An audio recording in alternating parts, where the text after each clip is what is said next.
My ex said I wasn't good enough. Now I'm promoted, traveling, and living my best life while she can't even find a couch to sleep on. I never thought I'd find myself posting here, but I'm seriously losing my mind over what went down 2 weeks ago. It's been eating away at me, and I need to put it out there to see if I'm overreacting or if this whole situation is as insane as it feels. So, get ready because this one's a doozy. Growing up, I was always the little one. My name is Emily, and I'm the youngest of 5 kids. My siblings, Mike, Chris, Rachel, and Josh, were all so much older than me that sometimes I felt like I was part of a different family. By the time I was old enough to start forming memories, they were already moving out, going to college, or starting their adult lives. It was like I was an afterthought, a weird tag-along they had to put up with. But even so, I loved them. When you're the youngest kid, you look up to your older siblings like they're heroes. I thought Mike hung the moon when I was little. He was the cool oldest brother who could do no wrong. Chris was quieter and more serious, but I still adored him. Rachel was my big sister, the one I always hoped would let me into her life and show me how to be like her. And Josh, the baby of the older ones, felt the closest to me in age, but even he kept me at arm's length. The first time it really hit me how I didn't matter to them was Mike's wedding. I was 10 years old. 10 is that weird age where you feel old enough to be included in grown-up things but still young enough to be treated like a child. When Mike and his fiancée, Sarah, announced they were having a child-free wedding, I assumed that didn't mean me. I mean, I wasn't some random kid who would throw food or scream during the vows. I was his sister. I still remember the day my parents sat me down. I'd been so excited, I even asked my mom if I could wear one of her necklaces for the big day. That's when she said it. Mike and Sarah are having an adults-only wedding, Emily. You're not going to be able to come. I stared at her for a second, trying to process. But I'm not like other kids, I said, trying to reason with her. I'll be quiet, I promise. She patted my head like I was some kind of puppy. It's just for adults, sweetie. You'll understand when you're older. I didn't understand at all. I cried in my room for hours. Mike was my brother, and I wanted to see him get married. I wanted to be there to watch Sarah, who I already thought of as my sister, walk down the aisle. But instead, my parents left me with a babysitter. I remember the feeling of staring at the clock that day, imagining everything I was missing. When Mike came home from his honeymoon, I thought maybe he'd bring it up. Maybe he'd say he was sorry I couldn't come or tell me some funny story from the wedding. But he didn't. He acted like I wasn't even a part of it, like I wasn't even worth acknowledging.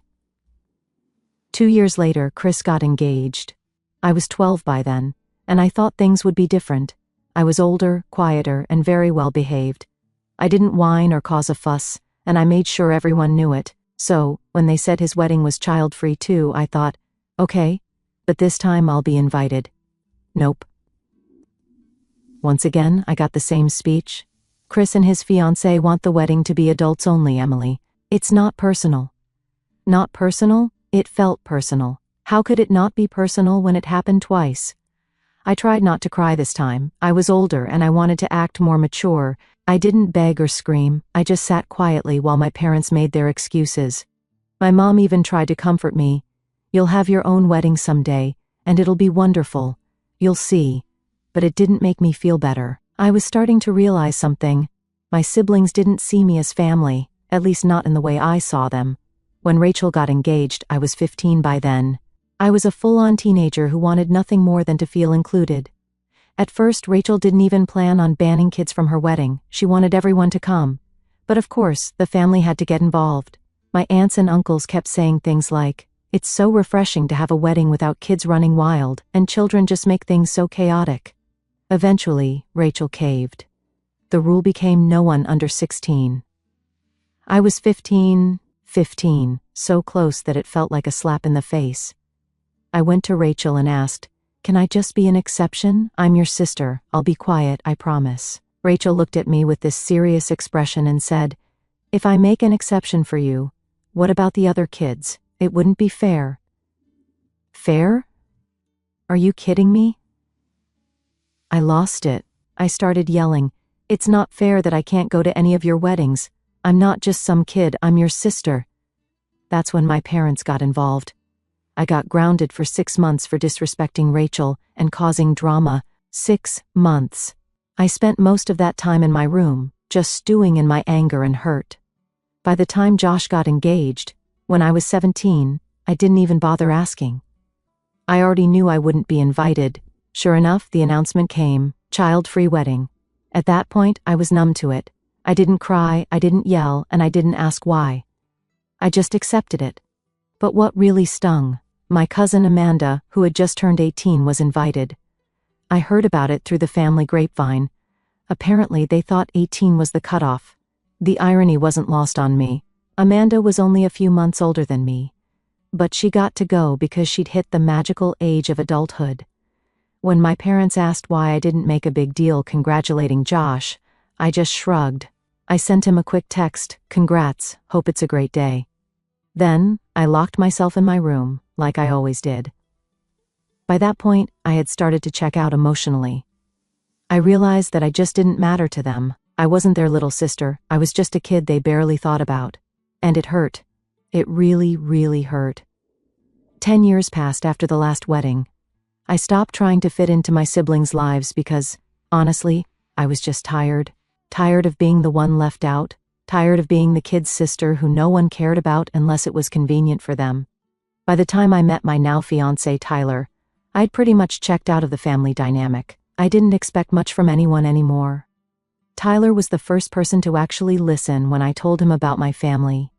I remember sitting on his couch, telling him about how I'd been banned from 4 of my siblings' weddings, and he looked genuinely shocked. "Wait, they didn't invite you? Not even when you were like 15? "Nope," I said, trying to play it off like it didn't hurt anymore. "What the hell? You're their sister," he said. He just sat there shaking his head for a minute, before adding, "That's seriously messed up." I think that was when I realized it really was messed up. I'd spent so many years convincing myself it was normal. Child-free weddings sounded reasonable on paper. It wasn't like I was being deliberately targeted, right? But no. 4 times my family chose to exclude me. Not a single sibling thought, "Hey, Emily should be there." It wasn't normal. So, when Tyler and I got engaged a few years later, I knew one thing for certain: my wedding was going to be different. My wedding was going to be full of people who actually cared about me.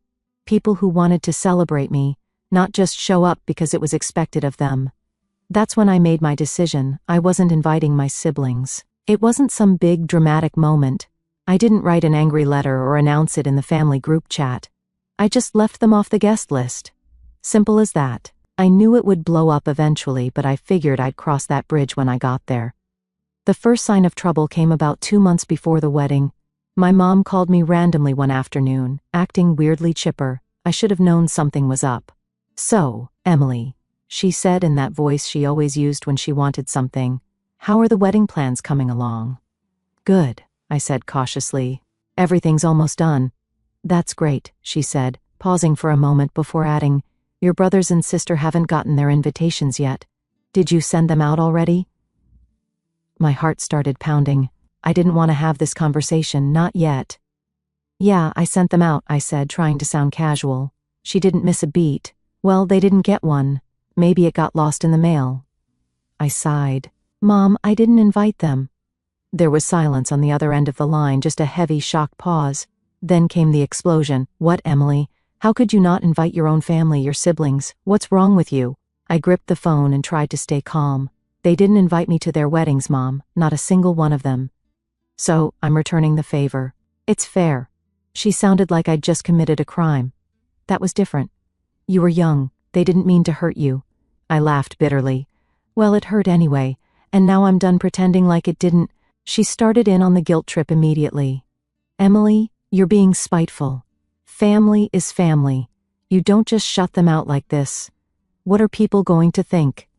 And there it was. What will people think? My mom's favorite concern. I cut her off before she could say anything else. "I don't care what people think, Mom. This is my wedding, and I'm only inviting people who care about me. They didn't care enough to include me in their big days, so I don't see why they deserve to be at mine." She hung up on me. I wasn't surprised. That night, the group chat blew up. It started with Rachel being fake as usual. "Hey, Em, did something happen with the mail? We haven't gotten our invites yet." Then came Chris, blunt as always. "What's going on? Why aren't we invited?" I stared at my phone for a long time, debating whether or not to reply. Part of me wanted to lay it all out, to tell them exactly how much they'd hurt me over the years. But another part of me didn't see the point. They wouldn't get it, they never had. So I didn't say anything. I just left the chat on read. Tyler noticed I was quiet during dinner and asked what was wrong. I showed him the messages, and he shook his head. You don't owe them an explanation, Em. They made their choices. Yeah, but, I trailed off, they're going to make me out to be the bad guy, I know it. Let them, he said firmly. You know the truth, that's all that matters. The next day, my parents showed up at my apartment unannounced. I didn't even have to ask what they were there for. My mom came storming in the second I opened the door. What are you thinking, Emily? Not inviting your own siblings to your wedding? What kind of person does that? I tried to stay calm, even though my patience was wearing thin. Mom, I told you. They didn't think I was important enough to include in their weddings, so I'm not including them in mine. My dad finally spoke up, his voice stern. You're being childish, Emily. You're holding on to something that happened years ago. That's when I snapped. I was a child when they did it, Dad. I begged to be at their weddings, and they all shut me out. Don't talk to me about being childish when I was the one left crying at home 4 times. They didn't know what to say to that.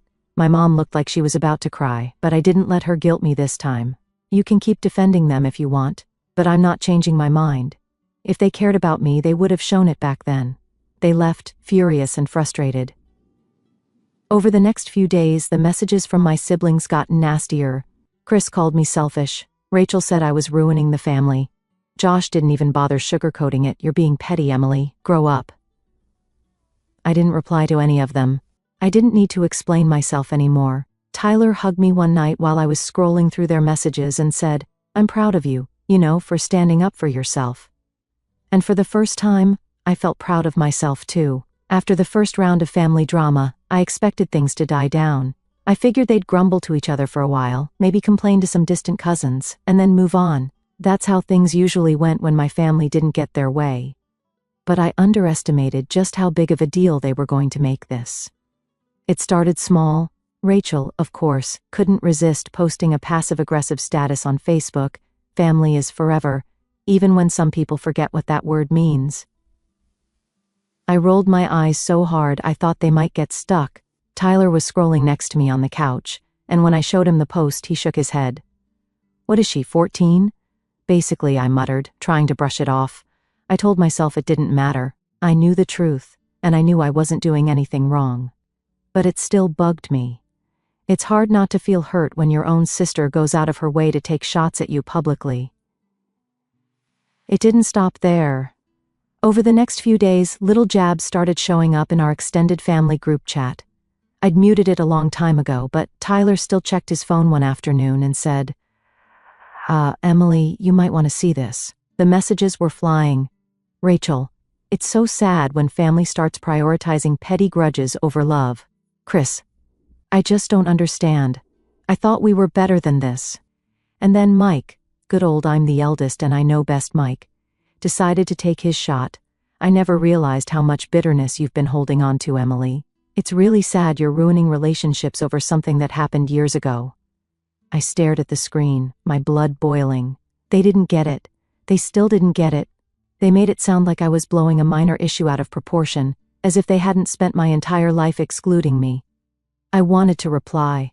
I wanted to type out every single thing they had done and make them see how hypocritical they were being, but I knew better.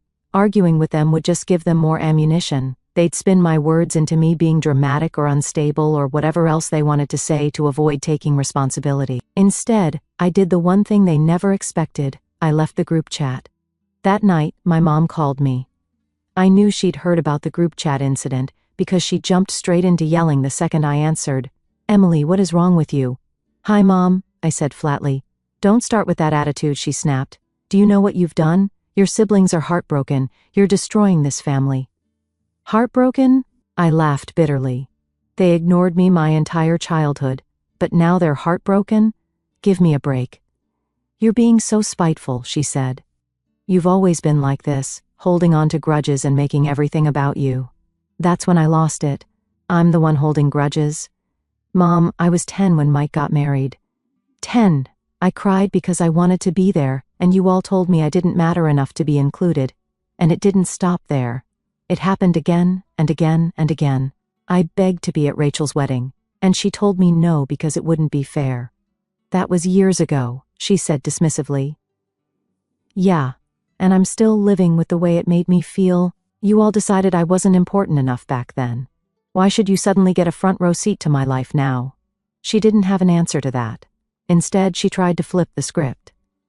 This isn't about the weddings, Emily. This is about you pushing everyone away because you're bitter. Tyler's probably encouraging you, isn't he? I groaned. Mom, stop blaming Tyler. This has nothing to do with him. This is about me finally realizing I deserve better than to be treated like I don't matter. Her voice softened, like she was trying to play the concerned mother. Emily, you don't understand. Family is all you'll have in the end. Friends and partners come and go, but your family is forever. No, I said firmly. Family is supposed to care about you. They're supposed to love and support you. That's not what you've been to me. She started crying, big dramatic sobs that I knew were more about guilt-tripping me than anything else. You'll regret this one day, Emily, she said through her tears. You'll see. I don't think I will, I said quietly before hanging up. Over the next week, things got worse. I blocked Rachel and Chris on social media because I couldn't take the constant snide comments. My mom called Tyler twice, apparently hoping to talk sense into him. He didn't answer. Then, Mike sent me a long email, yes, an actual email, about forgiveness and family unity. He even had the nerve to quote some Bible verse about letting go of anger. I didn't respond. Tyler and I sat down one night and I vented about everything. It's like they're determined to pretend I'm the problem. They don't see how messed up it is that they ignored me for years and then flipped out when I finally stood up for myself. You know what it is? Tyler said.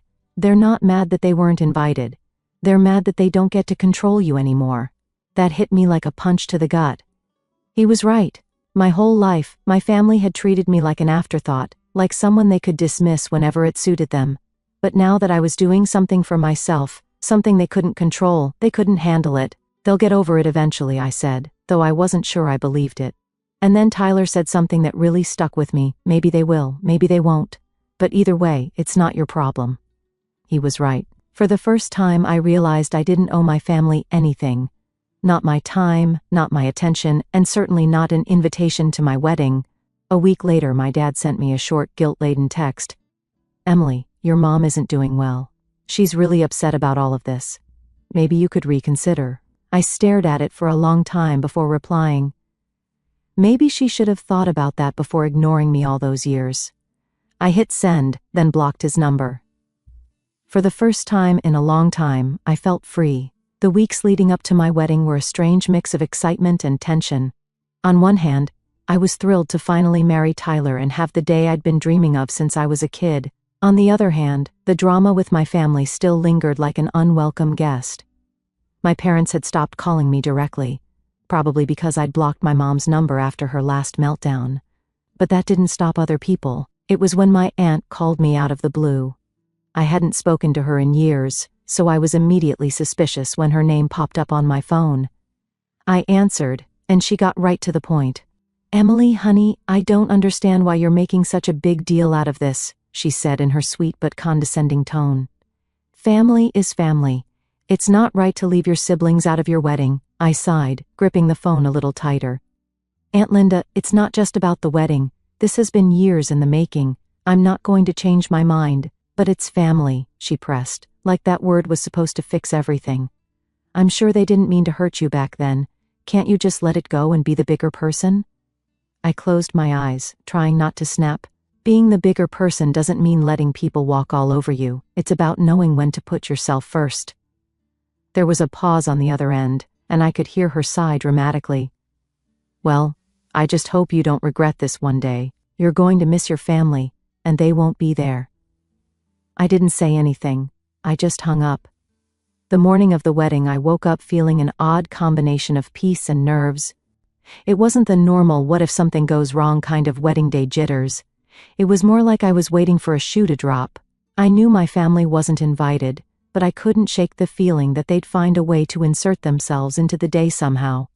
But Tyler, being the amazing guy he is, refused to let me dwell on it. When I told him about my worries as we got ready separately, he just smiled and said, "Em, this day is about us. Nothing else matters. If anyone tries to ruin it, I'll personally escort them out." That made me laugh, and for the first time in weeks I felt lighter. The venue we chose was perfect. It was small and intimate, a garden surrounded by flowers, twinkle lights strung through the trees, and a little gazebo where we'd say our vows. I didn't want a giant, elaborate wedding. I wanted something that felt real and full of love, and that's exactly what it was. My closest friends were there, along with some extended family, who'd actually been kind to me over the years. It felt right as I stood in front of the mirror, putting the final touches on my dress. My maid of honor, my best friend Jenna, walked in and grinned. "You look amazing, Em." "Thanks," I said softly, feeling a wave of emotions. Jenna sat on the edge of the couch and watched me for a moment. "Are you okay?" I hesitated before nodding. "Yeah, I'm just, I don't know, sad.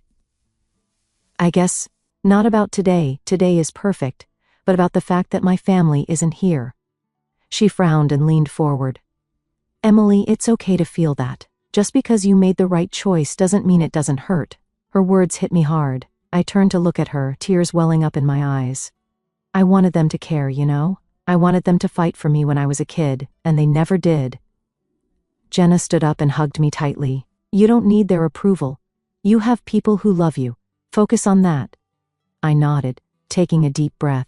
She was right. Today wasn't about my family. It was about me and Tyler.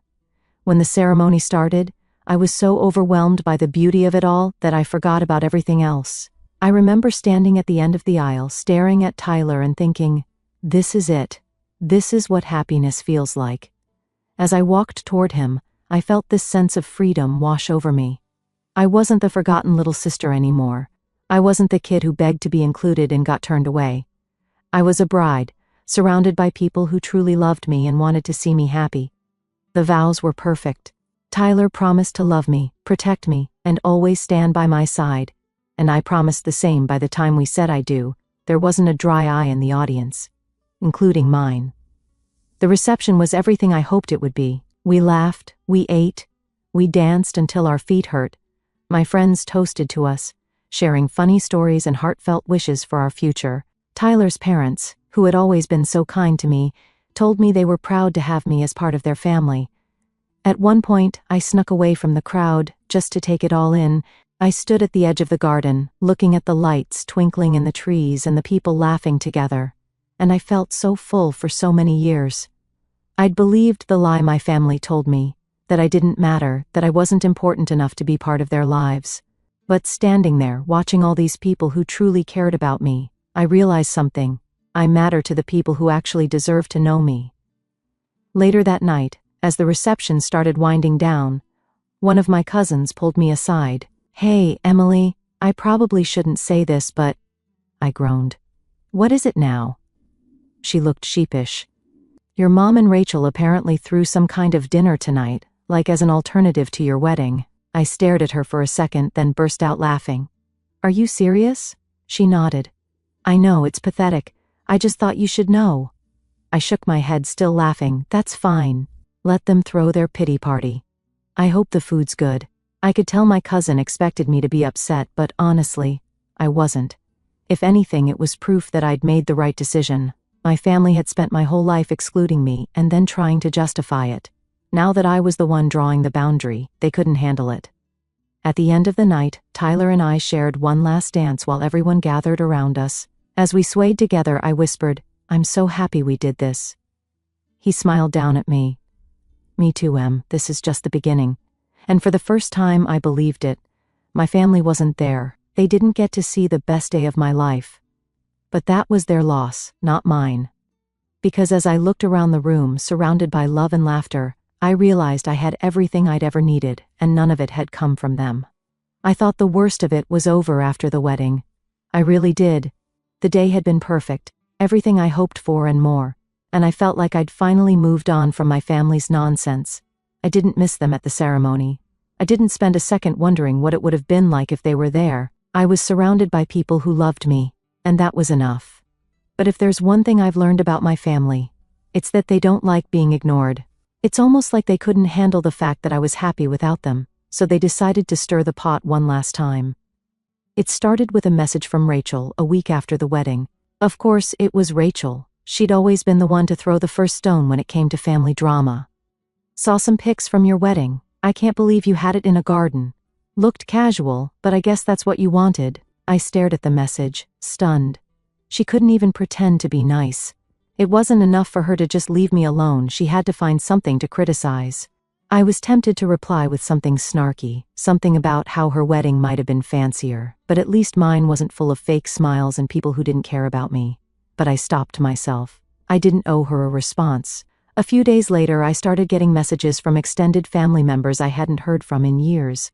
Apparently, Rachel, Mike, and Chris were on some kind of campaign to paint me as the villain. My Aunt Linda, yes, the same one who tried guilt-tripping me before the wedding, sent me another message. Emily, I don't know what happened between you and your siblings, but they're really hurt. Rachel says she tried to reach out, and you're ignoring her. Maybe it's time to let go of the past. I sighed and rolled my eyes. How many times did I have to explain this? How many people did my siblings need to rope into this mess before they realized I wasn't budging? Tyler noticed I was frustrated and sat down beside me. Another guilt trip? He asked, glancing at my phone. Yeah, Aunt Linda again. She says they're hurt. He snorted. Hurt because they can't control you anymore? I smiled faintly. He wasn't wrong. I just don't get it. They ignored me for years. I begged to be included in their lives and they shut me out. Now suddenly, I'm the bad guy for setting boundaries? That's how it always goes, he said softly. When you start protecting yourself, the people who hurt you are the first ones to cry about it. The real low point came a few days later when my mom showed up unannounced. It was a Sunday afternoon, and Tyler and I were having a lazy day, making brunch in pajamas, laughing over burnt pancakes. We heard a knock at the door and I froze. I just knew it was her. Sure enough, I opened the door to find my mom standing there, looking as dramatic as ever. Emily, she said, her voice already carrying that familiar tone of disappointment. We need to talk. I sighed. Mom, now isn't a good time. She didn't care. She pushed the door open slightly, trying to step inside. Tyler appeared behind me, gently putting his hand on my shoulder for support. Emily, please, she continued. This has gone far enough. Your siblings are devastated. Do you really think this is how family should act? I clenched my jaw and kept my voice calm. You don't get to show up here and lecture me, Mom. I invited the people who care about me to my wedding. They didn't make the cut, and that's their fault, not mine. Her face fell into that familiar look of disbelief, like she couldn't comprehend how I could possibly stand up to her. You don't mean that. They love you, Emily. They're your family. No, Mom, I said, my voice firm. Family doesn't make you feel small. Family doesn't leave you out when you're a kid and then demand to be part of your life when it's convenient for them. I spent my entire life trying to prove I mattered to them, and they never cared. I'm done. She blinked, stunned into silence for once. I could tell she wanted to argue, but Tyler stepped forward, his voice gentle but strong. I think it's time for you to leave, he said simply. My mom looked between the two of us, her face a mix of anger and sadness. You'll regret this, Emily, she said, her voice soft now, like she was delivering a prophecy. You'll miss us one day, and we won't be there. I met her eyes unflinching. No, Mom, I won't. Tyler shut the door behind her. For a moment, I just stood there, trying to process it. I thought I'd feel guilty, but I didn't. I felt relief. The next day, I got a text from Chris. Mom said she came to talk to you, and you slammed the door in her face. Real mature, Emily. You've turned into someone I don't even recognize. I read the message aloud to Tyler, who shook his head. Block him. You don't need that. And I did. One by one, I blocked every sibling and relative who decided to pile onto the guilt train. I realized something important that day. I didn't owe them my time, my energy, or even an explanation. For years, they made me feel invisible. Now, I was taking control. The weeks that followed were quiet, for the first time in a long time. Without the constant messages and passive-aggressive comments, I finally felt like I could breathe. Tyler and I focused on settling into married life, decorating our little apartment and planning our future.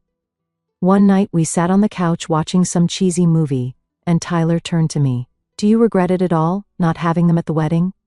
I thought about it for a moment before shaking my head. No. I thought I would, but I don't. I spent so long trying to earn their approval, and for what? I don't miss them. I don't miss feeling like I'm not good enough. He smiled and squeezed my hand. Good. You deserve better. And he was right. I did deserve better.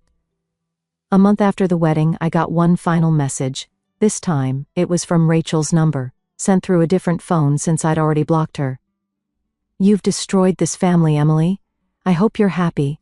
I stared at the screen for a second before deleting the message. I didn't even feel angry anymore. I just felt done. Because I was happy. For the first time in my life, I wasn't chasing their approval. I wasn't begging for scraps of love and attention. I was surrounded by people who cared about me, and that was enough. It always had been,